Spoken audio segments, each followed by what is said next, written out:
Salut à vous les juristes, c'est Matt DEH et bienvenue sur Vulga Droit. Aujourd'hui, on va parler d'un nouveau grand arrêt, appelé Parisé. Et dans cette décision, on va tout particulièrement aborder la notion de détournement de pouvoir. Ouais, c'est marrant. Du coup, pour en savoir plus, je vous propose qu'on enchaîne tout de suite.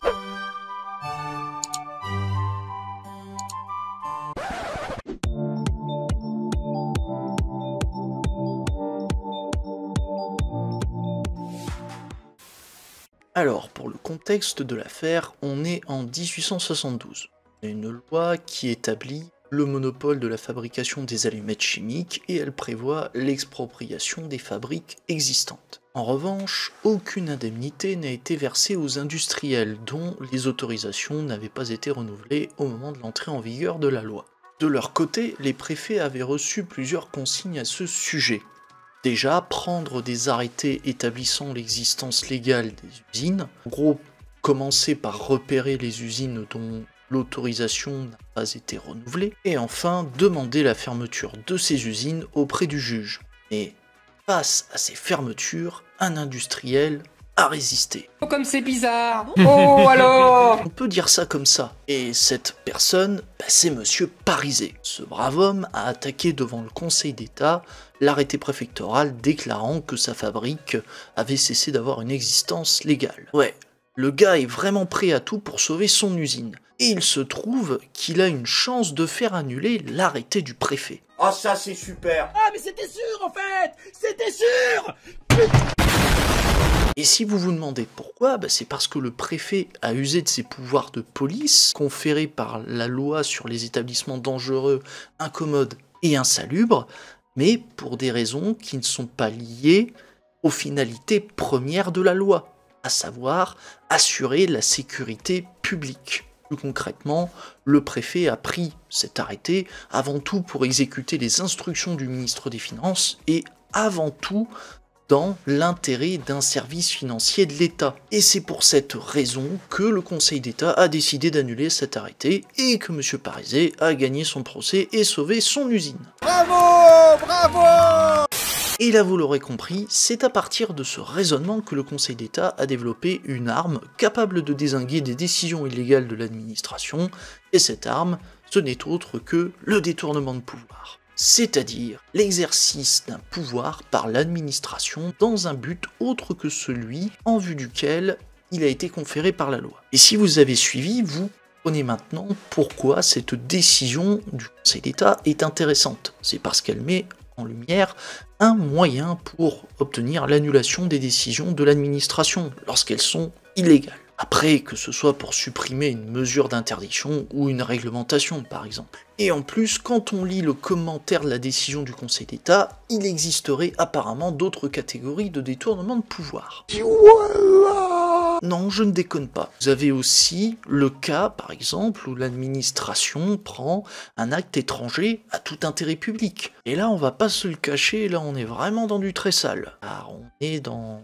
un cas où l'administration a pris des mesures par vengeance ou à des fins personnelles, à savoir licenciement d'un agent sous prétexte d'insuffisance professionnelle, mais en réalité pour des motifs qui sont purement politiques. On peut aussi citer l'exemple où l'administration exproprie à des fins privées, notamment pour empêcher une personne d'acquérir ou d'utiliser une propriété en mode Nique ta mère. Tu crois que c'est du respect ça? Après, comme autre forme de détournement de pouvoir, on peut avoir le fait que l'administration dissimule le contenu de sa décision sous une fausse apparence. Et pour ce faire, l'administration a recours à une procédure réservée par la loi à des fins qui sont autres que celles qu'elle poursuit. Et c'est grâce à ce procédé que l'administration va éluder certaines formalités ou supprimer certaines garanties à ses administrés. Et si vous voulez une illustration, on peut évoquer le cas où l'administration décide de réquisitionner des marchandises mais en réalité pour sanctionner une entreprise qui aurait commis une infraction à la législation économique. Ouais, c'est bien vicelard, manque plus que le verre pilé avec ça.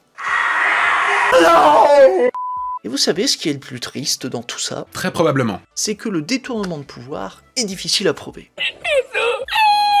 Et ouais, il suffit que le juge constate que la décision a été prise à des fins qui ne sont pas étrangères à l'intérêt général, et c'est bon, ça passe ni vu ni connu. Et sachez aussi que même si l'administration a poursuivi en partie une fin qui est distincte de celle qui devait normalement justifier son intervention, eh ben sa décision, elle n'est pas entachée de détournement de pouvoir, à partir du moment où elle visait aussi un but correspondant à ses pouvoirs. En des termes plus simples et grosso modo, il est possible pour l'administration de poursuivre certes des intérêts privés, mais en parallèle, rien ne l'a empêché de poursuivre un but d'intérêt général. En gros, il est tout à fait possible pour l'administration de poursuivre à la fois des intérêts privés, tout en servant l'intérêt général. Voilà ce que ça veut dire grosso merdo, ce gros pavé que je viens de vous lire. Mais c'est de la merde! Et si vous êtes friand d'exemples, vous avez le cas où on a l'administration qui décide de réaliser une opération de réaménagement d'un quartier, mais qui sert au final les intérêts d'une entreprise. Ah aussi,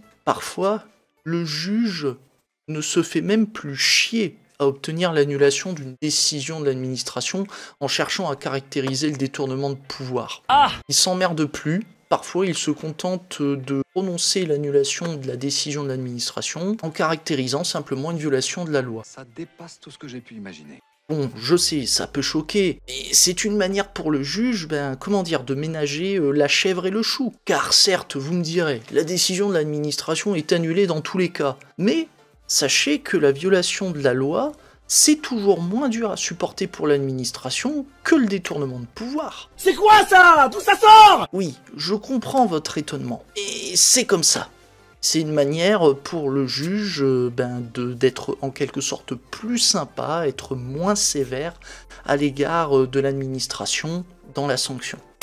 Du coup, voilà les juristes. J'espère que cette vidéo sur cette décision du Conseil d'État vous a intéressé. N'hésitez pas à me dire ce que vous en pensez dans les commentaires, et aussi si vous êtes professionnel du droit ou si vous avez des connaissances sur cette décision, n'hésitez pas aussi à les partager, histoire que ça serve le plus grand nombre. Surtout qu'il est possible que j'ai fait quelques approximations puisque je n'ai pas abordé le commentaire de la décision du Conseil d'État dans son entièreté. Si vous voulez en savoir plus, vous retrouverez les références de la page dans la description. Sur cette petite aparté, n'oubliez pas aussi tout ce qui est abonnement, pouce bleu, et faire aussi un tour du côté de la chaîne des collègues vidéastes qui sont aussi dans la description de la vidéo. Voilà. Bon, je crois que je me suis encore éternisé sur la fin.